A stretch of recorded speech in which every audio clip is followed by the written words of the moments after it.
Hi, I'm Zach Murdoch, the local government reporter here at the Herald-Tribune, and welcome to our voter guide for the 2017 Sarasota City Commission elections.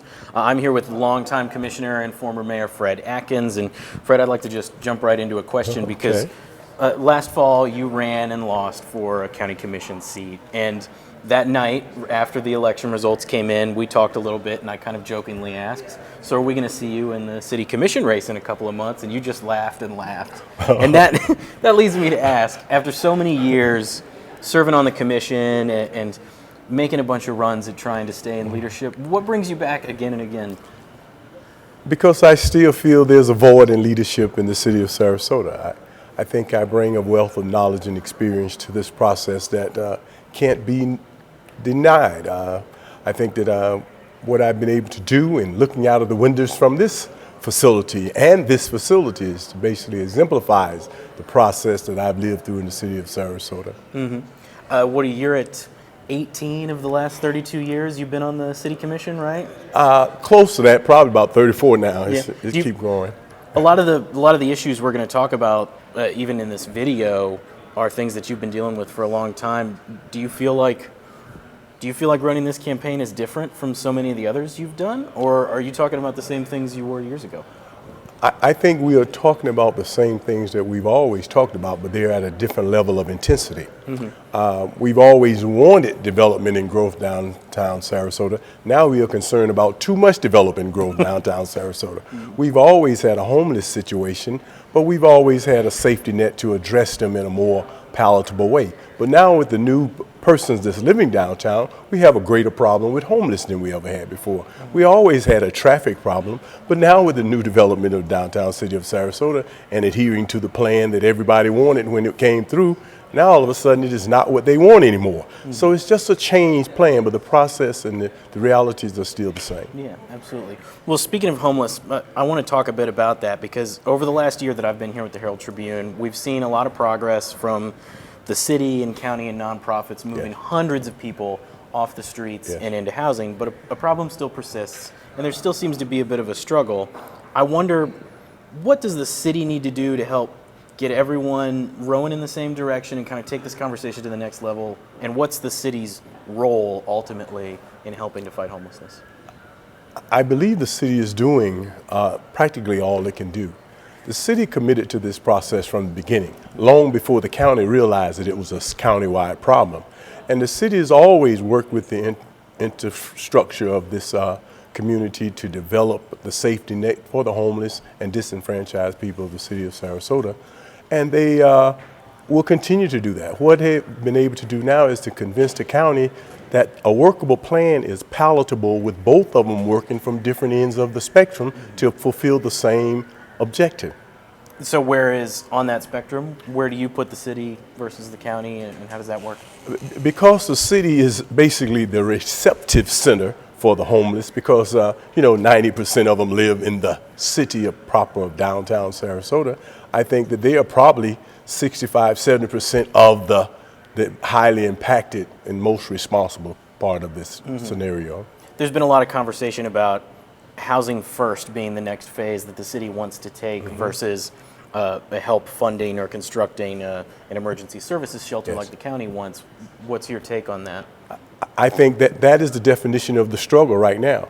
It's because the city needs some results immediately. The county has time to look long term and long range. And so the city and the county's plans are coexisting very well together. They just got to realize that none of them can go before the other one. They need to go concurrently together.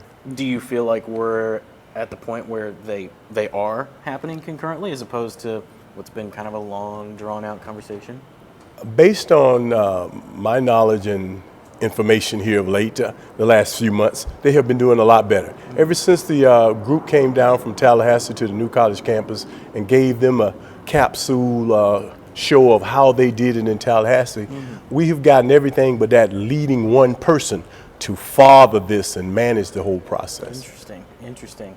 Well, let's turn to another big issue that you have already talked a little bit about today and that we talk constantly about in forums, and that's all this downtown development. Yes. A lot of the forums and questions you all have received as candidates has been whether that's good or bad, but in my mind, that's beside the point because it is happening. It is here. And so my question to you is, how does the city going forward balance this big boom in development with the kind of small town idyllic vision of historic Sarasota? I think one of the best ways we can do that is redefine ourselves as a multimodal community that will embrace our dense urbanized downtown like we wanted it, and then move to help to facilitate and orchestrate the getting around and through this community in a way that it is more receptive to the visitors and the people that work and live here. How do you see that happening? We've got to look at several plans and opportunities, but one of the things that happened about 8-10 years ago, we had a tremendous community participation in a mobility study that got all kinds of traction, and then all of a sudden the guy that was a leader from the county was fired or forced out of the position, and all of a sudden the plan went to the shelf. And nobody has talked about some of the things that we talked about, from the CSX railroad track rapid transit system to turnouts for buses so that they can get out of the traffic when they are putting people on and off, to basically enhancing our water taxiing, to also and creating and looking at opportunities to move people on bicycles and have a more walkable community. And all of those things were part of a bigger vision for us that we supposed to have been 7-8 years into, and we basically stopped. Well, in a lot of ways, the conversation we have constantly about much despised roundabouts gets to that point of pedestrian and bicycle work, plus the city's working on the new water taxi now. How do you see going forward marrying some of the things that we're talking about, maybe roundabouts wise, with what you're talking about from the old plan? Well, the city of Sarasota, and we always talk about how intellectually astute the citizenry of Sarasota is, that they are so stubborn in some ways that they don't want to retrain themselves to do things in a better way because it's different. But change is going to be vitally important for us to help facilitate this population in this more urbanized area now. And so part of that thinking is going to be, how do we move this traffic? How do we move these people?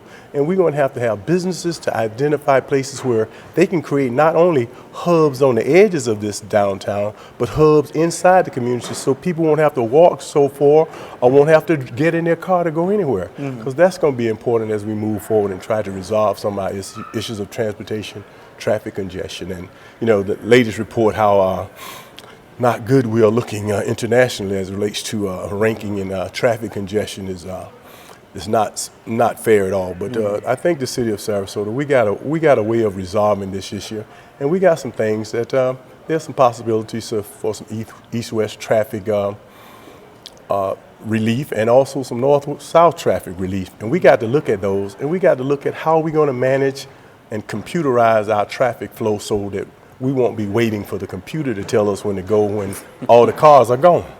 Gotcha. Well, I appreciate you sitting with us and talking through a couple of complicated issues. Former Mayor Fredd Atkins, and the election is coming up on March 14th. Thanks. Thank you.